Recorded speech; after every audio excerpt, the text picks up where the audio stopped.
अब हम बात करते हैं मैकेनिज्म्स ऑफ हाइपोक्सीमिया के बारे में। तो चार मैकेनिज्म्स होते हैं हाइपोक्सीमिया के। पहला होता है वेंटिलेशन परफ्यूजन मिसमैच, जो कि मोस्ट कॉमन मैकेनिज्म भी है। उसके अलावा है शंट डिफ्यूजन डिफेक्ट, हाइपोवेंटिलेशन। जो डिफ्यूजन डिफेक्ट है और हाइपोवेंटिलेशन है, इसको हम रेस्पिरेटरी फेलियर नामक टॉपिक में पढ़ेंगे।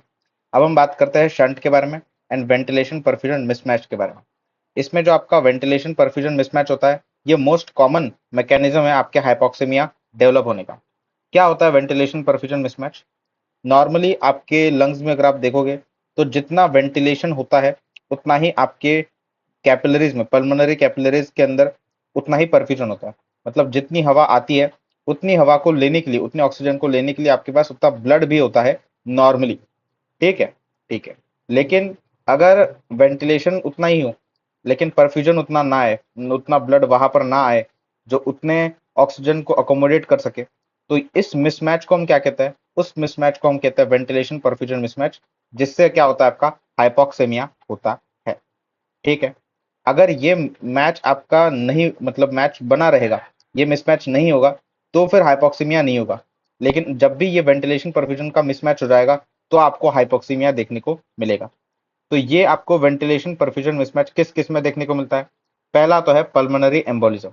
पल्मोनरी एम्बोलिज्म में वेंटिलेशन के अंदर तो कोई डिफेक्ट नहीं होता, पर थ्रॉम्बस आ जाता है वेसल के अंदर। वेसल के अंदर ये ऐसा थ्रॉम्बस जाता है जिसके कारण परफ्यूजन डिफेक्ट आ जाता है। तो ये सवाल काफी बार पूछा गया है कि पल्मोनरी एम्बोलिज्म के अंदर किसका डिफेक्ट होता है? तो याद रखें, परफ्यूजन का डिफेक्ट होता है पल्मोनरी एम्बोलिज्म के अंदर। दूसरा है आपका सीओपीडी।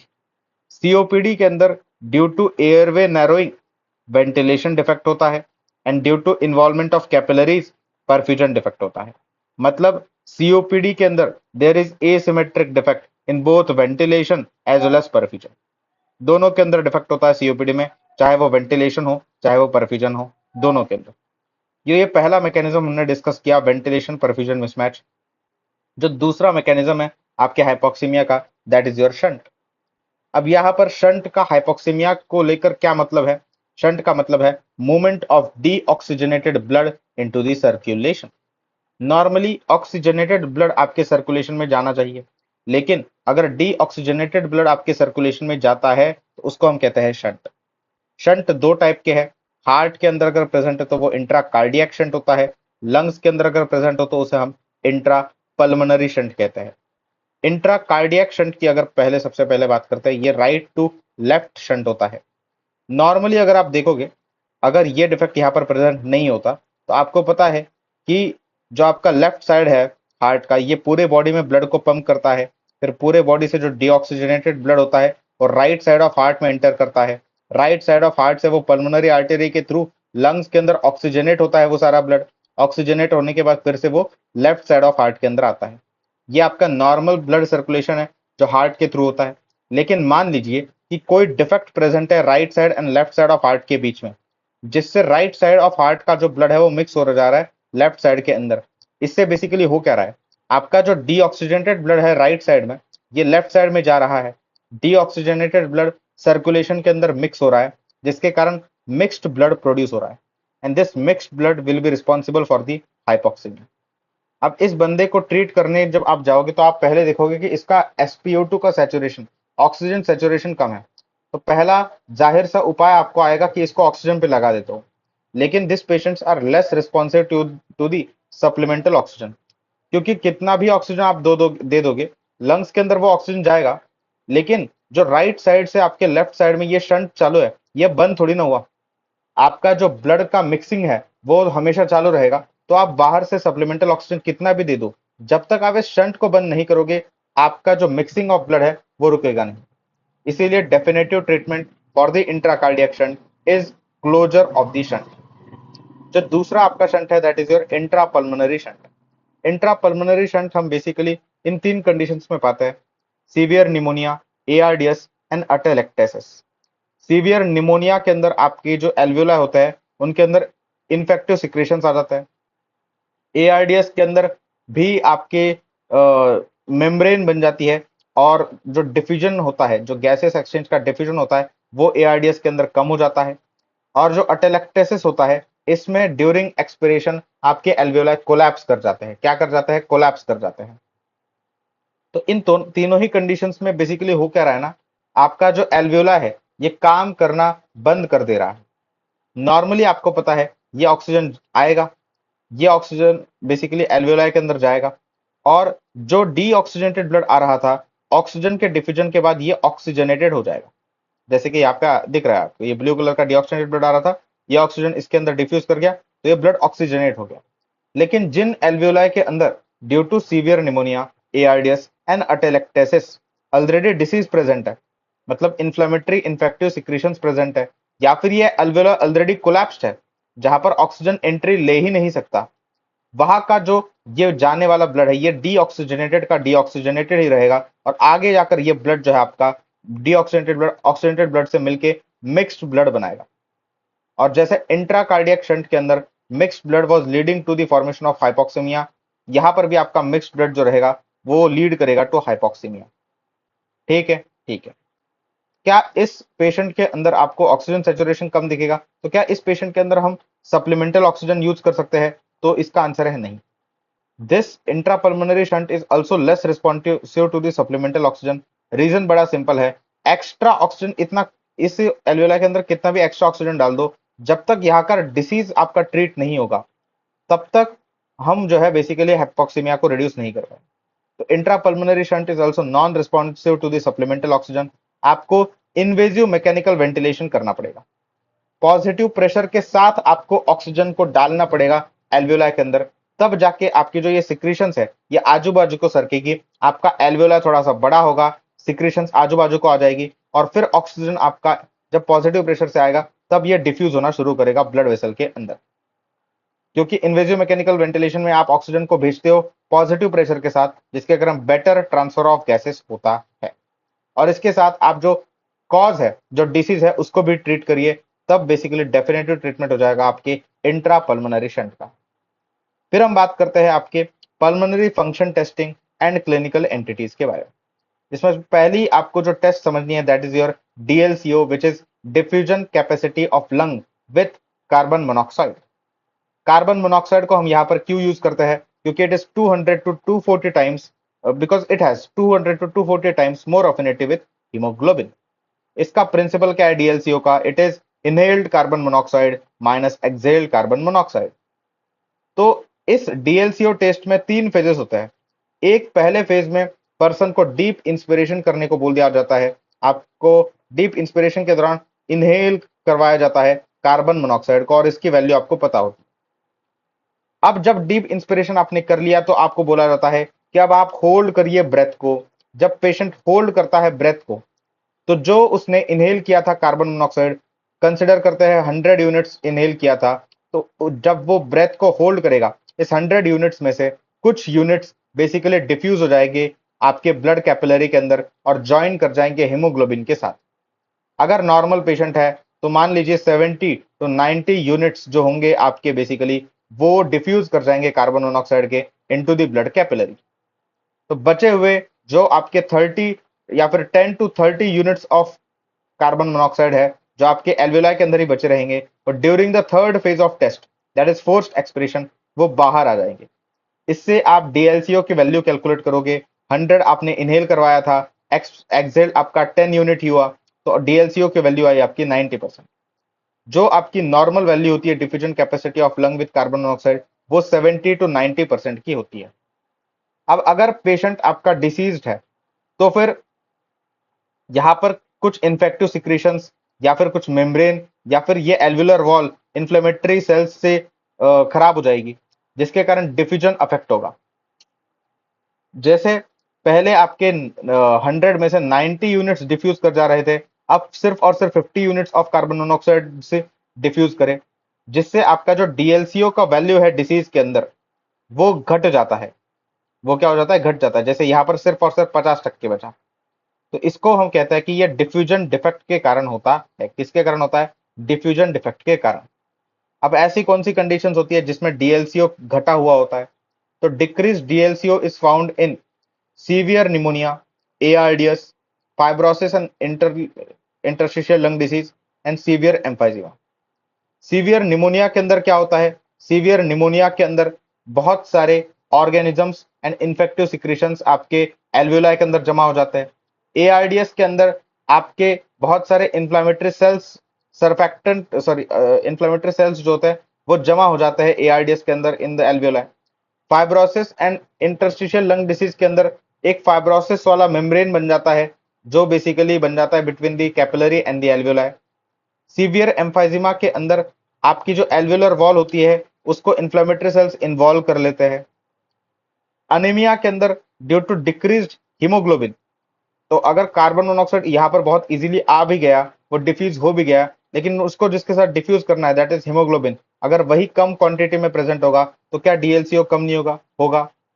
एंड लास्ट के दो, pulmonary embolism and pulmonary hypertension, इन दोनों के अंदर ब्लड फ्लो जो होता है वो डिक्रीज कर जाता है लंग्स को, resulting into decreased value of DLCO. फिर उन कंडीशंस की बात करते हैं जिसमें आपका डीएलसीओ बढ़ जाता है। पहला है पॉलीसाइथेमिया। पॉलीसाइथेमिया के अंदर हीमोग्लोबिन की वैल्यू बढ़ी हुई होती है। हीमोग्लोबिन जितना ज्यादा होगा उतना ज्यादा आपका कार्बन मोनोऑक्साइड डिफ्यूज करके आएगा और हीमोग्लोबिन से बाइंड करेगा। दूसरा, एक्सरसाइज के दौरान आपके पल्मोनरी ब्लड फ्लो बढ़ जाता है। पल्मोनरी ब्लड फ्लो अगर बढ़ जाएगा तो ज्यादा ब्लड के साथ ज्यादा हीमोग्लोबिन आएगा, तो ज्यादा कार्बन मोनोऑक्साइड से ब्लड बाइंड करके डीएलसीओ के वैल्यू को इंक्रीज करेगा। तीसरा है आपका एल्वेलर हेमरेज।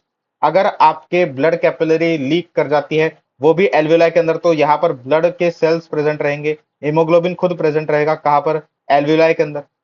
और ये हीमोग्लोबिन आपका बेसिकली बाइंड करेगा कार्बन मोनोऑक्साइड के साथ, जिसके कारण अगर एक बार आपका कार्बन मोनोऑक्साइड हीमोग्लोबिन के साथ बाइंड कर गया तो आपका वो एक्सेल होगा नहीं, तो एल्वेलाई के अंदर ही एमरेज था। तो अब एक्सेल्ड वैल्यू जो कि कार्बन मोनोऑक्साइड की वो कम हो जाएगी, जिससे डीएलसीओ आपका बढ़ जाएगा।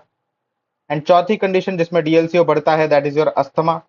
अस्थमा एक ऐसा डिसऑर्डर है जिसमें इओसिनोफिलिक इन्फ्लामेशन होता है, इओसिनोफिल्स का नंबर बढ़ जाता है, which will basically result into increased NO production. Asthma के अंदर इंक्रीज्ड एनओ का प्रोडक्शन होता है, नाइट्रस ऑक्साइड का, जो कि आपका पल्मोनरी वेजोडाइलेशन करवाता है। और ये पल्मोनरी वेजोडाइलेशन अगर होगा तो ज्यादा ब्लड आपके लंग्स की तरफ आएगा, increasing the DLCO value. Asthma के अंदर चूंकि आपका एनो रिलीज होता है, इसीलिए in asthma we use this test which is called as fraction of exhaled N O, जिसे हम फिनो कहते हैं। ये बेसिकली टेस्ट है आपके अस्थमा के लिए। अब हम बात करते हैं तीसरे टॉपिक के बारे में जिसका नाम है स्पायरोमेट्री। स्पायरोमेट्री के अंदर ये 4 वॉल्यूम्स आपको पता होने चाहिए।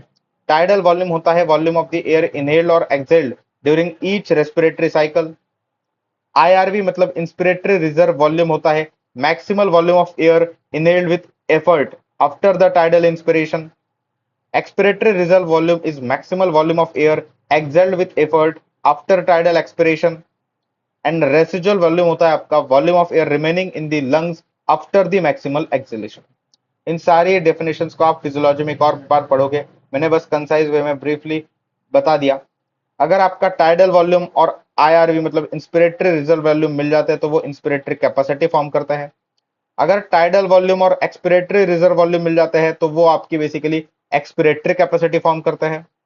Tidal volume, inspiratory reserve volume और एक्सपिरेटरी रिजर्व वॉल्यूम तीनों मिल जाए तो ये फोर्स्ड वाइटल कैपेसिटी कैलकुलेट कर लेते हैं। अगर एक्सपिरेटरी रिजर्व वॉल्यूम और रेसिडुअल वॉल्यूम दोनों मिल जाए तो आपका बेसिकली बन जाता है फंक्शनल रेसिडुअल कैपेसिटी। ठीक है, तो अब इन दो टर्म्स को भी समझिए आप। फंक्शनल वाइटल कैपेसिटी क्या होता है और टीएलसी क्या होता है? तो टीएलसी इज बेसिकली जो एयर आपके लंग्स के अंदर अकोमोडेट रहेगी आफ्टर डीप इंस्पिरेशन, उसको हम कहते हैं total lung capacity.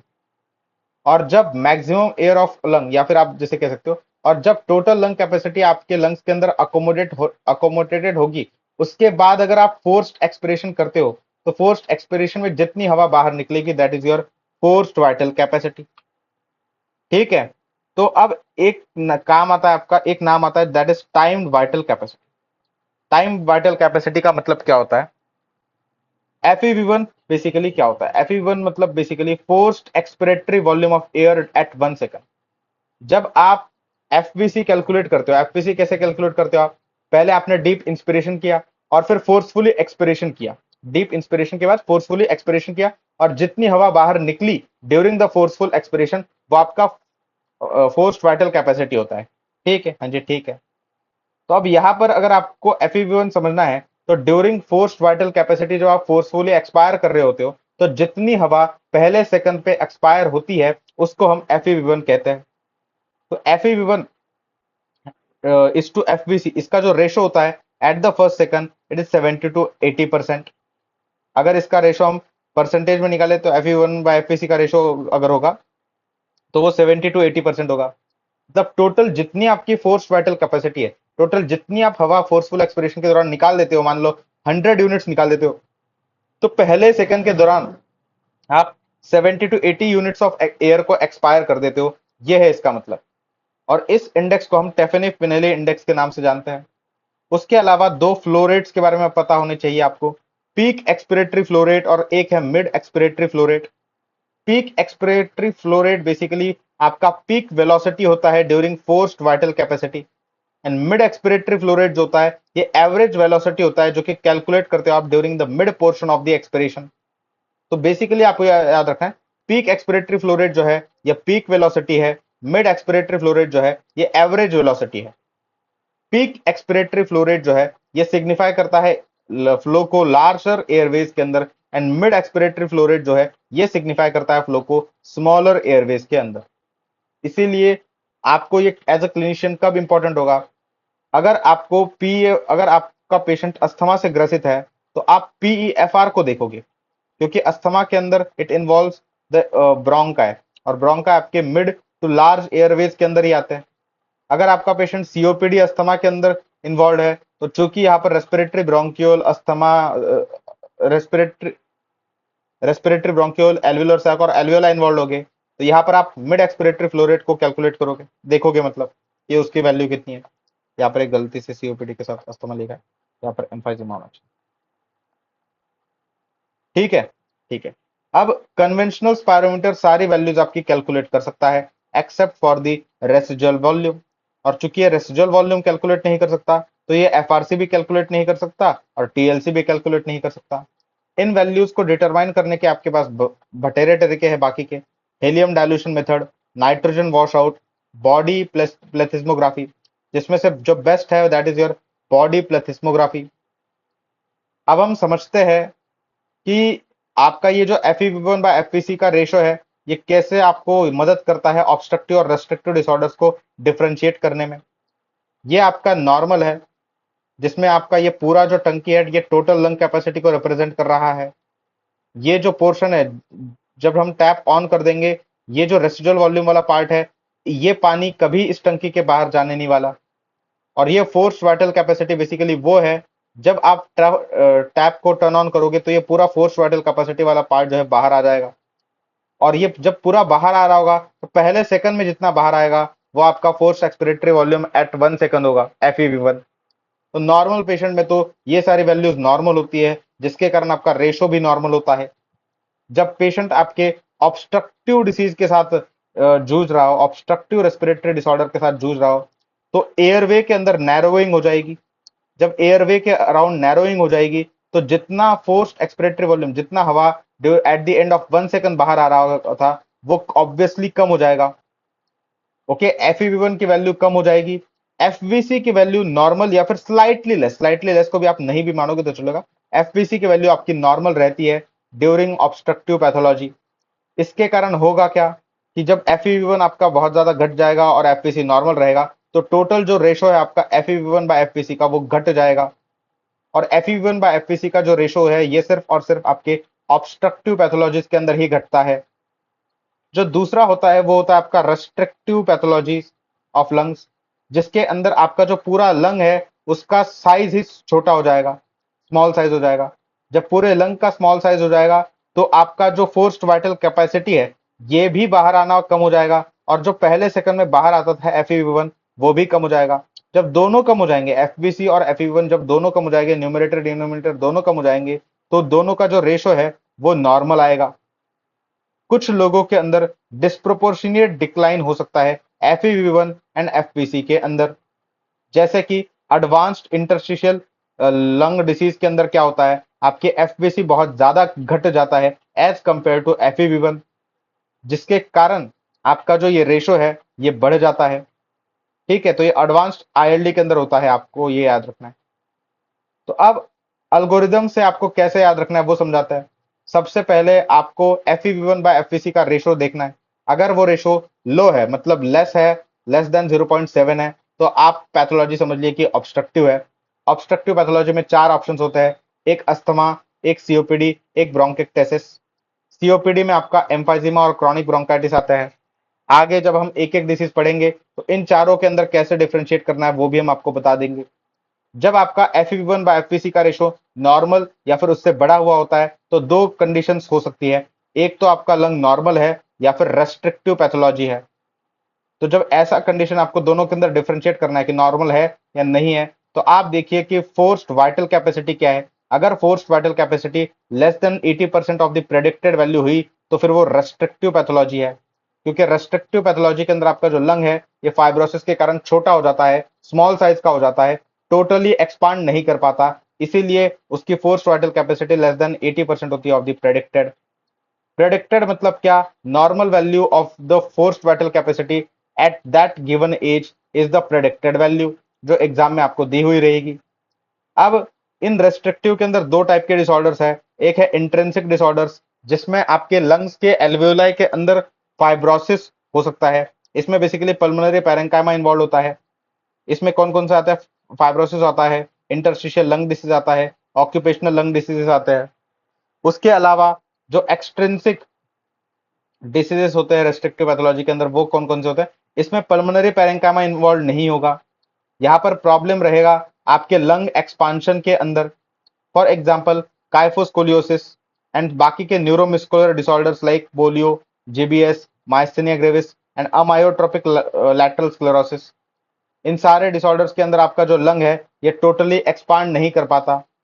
Neuromuscular disorders के अंदर आपके जो रेस्पिरेटरी मसल्स होते हैं वो वीक होते हैं, resulting into not total expansion of the lungs. तो अब आपको अगर इन दोनों के अंदर भी डिफरेंशिएट करना है, एक्सट्रिंसिक और इंट्रिंसिक पैथोलॉजी के अंदर, तो आप इस रेशो को ध्यान में ले सकते हो, that is residual volume by TLC ratio.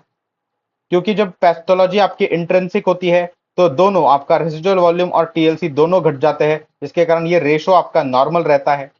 लेकिन जब पैथोलॉजी आपकी एक्सट्रिंसिक होती है तो एल्वेओलाई तो सेम ही है, तो एल्वेओलाई के अंदर रहने वाली जो आपका रेसिडुअल वॉल्यूम है वो तो सेम ही रहेगा, लेकिन टोटल लंग कैपेसिटी आपका घट जाता है। क्यों घट जाता है? क्योंकि अब टोटली आपका लंग एक्सपांड ही नहीं हो पा रहा, तो उसका टोटल लंग कैपेसिटी तो घट ही जाएगा, जिससे जो रेशो होता है आरवीबीए टीएलसी का वो बढ़ जाता है। तो ये आपको फॉलो करना है, ओके, ताकि आपको अगर ये अल्गोरिदम समझ में आ गया होगा तो आप ये सवाल सॉल्व करें। एक 25 साल की फीमेल है जो कि शॉर्टनेस ऑफ ब्रेथ के साथ हिस्ट्री के साथ आती है, इसका हीमोग्लोबिन लेवल्स नॉर्मल है, स्पायरोमेट्री में FeV1 भी नॉर्मल है, FVC भी नॉर्मल है, इनका रेशो भी नॉर्मल है, बस डीएलसी और डिक्रीज है। डायग्नोसिस क्या होगा? पहले ऑप्शन की तरफ देखते हैं, अस्थमा।